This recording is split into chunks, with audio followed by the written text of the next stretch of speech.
moi un réel plaisir de sacrifier à cette traditionnelle cérémonie d'ouverture du Conseil des ministres de l'École inter-État des sciences et médecine vétérinaire de Dakar, qui aujourd'hui entame les travaux de sa 49e session.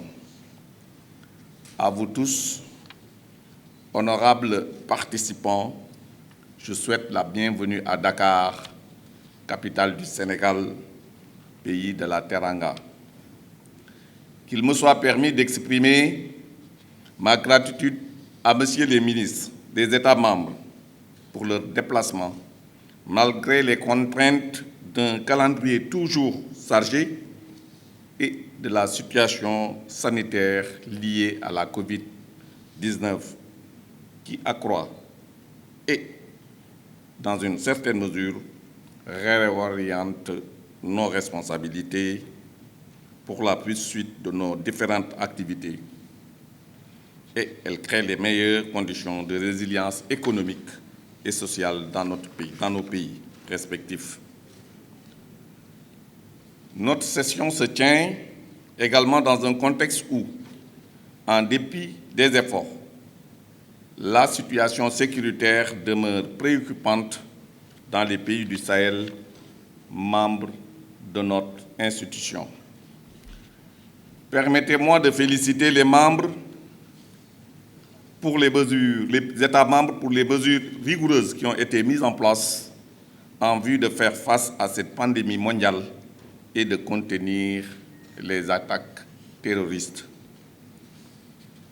Que, messieurs les ministres et les autres chefs de délégation et tous les experts des pays membres de l'EISMV trouvent par ma voix les salutations fraternelles, les félicitations et les encouragements de son Excellence, Monsieur le Président de la République, Macky Sall, et du gouvernement du Sénégal. Mesdames et Messieurs, en décidant de mettre en commun nos moyens pour créer cette école, nous avions choisi de former au cœur même de l'Afrique des cadres compétents et qualifiés du secteur du développement rural, indispensable pour relever les défis de développement des chaînes de valeur dans les domaines de l'élevage et des ressources halieutiques, ainsi que la maîtrise et la protection de la santé publique. 50 ans après,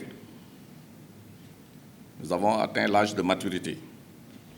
Nous pouvons dire, au regard des résultats obtenus et des belles perspectives qui se dessinent, que nous avons fait le bon choix. Les vétérinaires formés participent pleinement, à côté des autres cadres de nos différents pays, aux multiples efforts de développement économique et social. Comme vous le savez, dans notre continent, l'enjeu du moment reste le capital humain. Donc, il faut qu'on forme bien nos diplômés. Nous avons le devoir, donc, de promouvoir nos institutions d'enseignement supérieur. Nous avons le devoir de les promouvoir et de les préserver. Que chacune et toutes les composantes de l'École inter-État de sciences et médecine vétérinaire reçoivent ici nos chaleureuses félicitations pour le travail accompli et tous nos encouragements pour ce qui reste à faire. L'École inter-État de sciences et médecine vétérinaire de Dakar fait partie aujourd'hui des institutions universitaires sous-régionales qui forcent admiration et respect. Nous sommes fiers qu'elle soit logée au Sénégal. Nous encourageons l'équipe dirigeante à maintenir le cap pour en faire à moyen terme une institution panafricaine qui met à la disposition du continent et du monde entier une expertise pluridisciplinaire de haut niveau dans les domaines des productions animales, de la santé animale et de la santé publique. C'est déjà le cas. Le Sénégal est convaincu que, pour maintenir les résultats probants déjà engrangés. Chacun de nos États membres, malgré les difficultés de tous les ordres, accompagne et soutiennent financièrement et diplomatiquement l'École inter-État de sciences et médecine vétérinaire.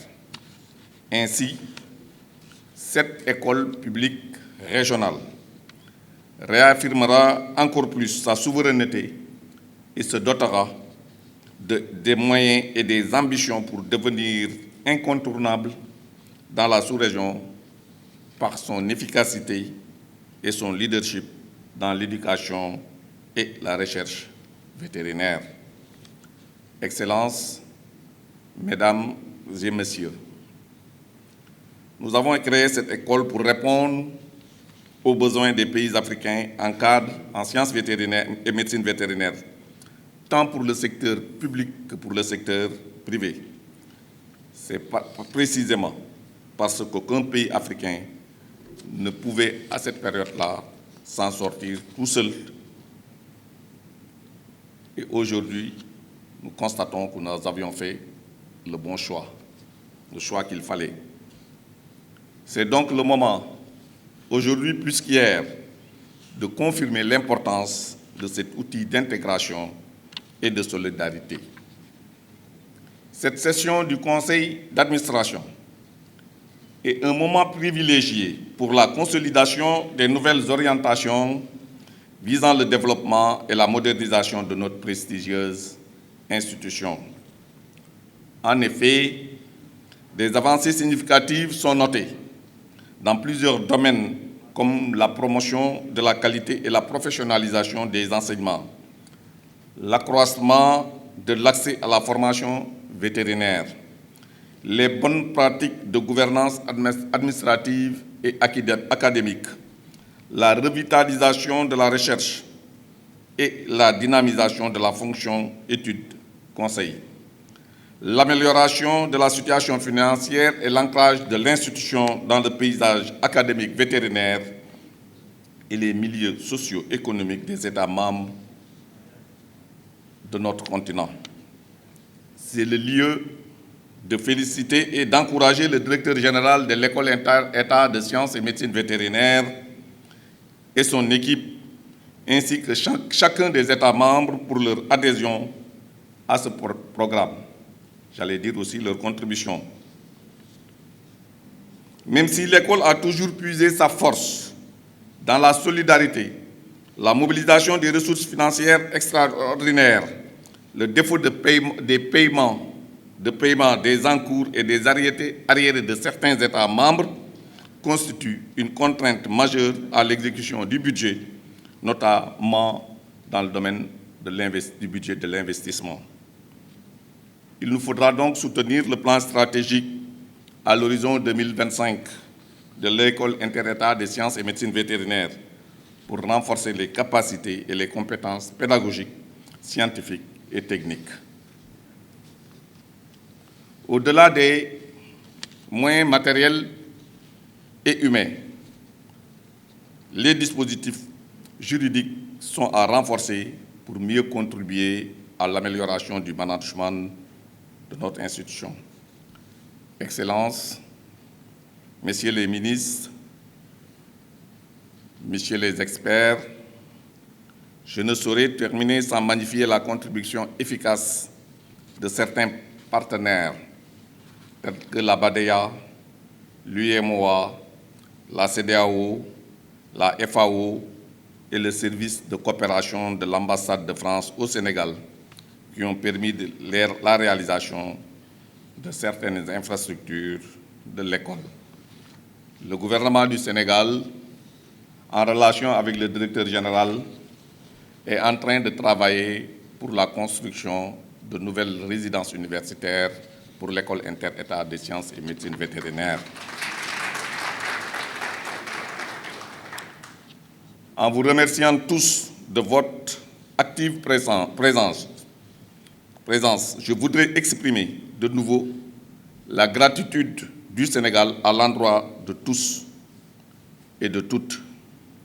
Je vous souhaite un excellent séjour dans le pays de la Teranga, Au nom de son Excellence, Monsieur le Président de la République du Sénégal, je déclare ouverts les travaux de la 49e session du Conseil d'administration de l'École inter-État des sciences et médecine vétérinaire de Dakar. Je vous remercie de votre aimable attention.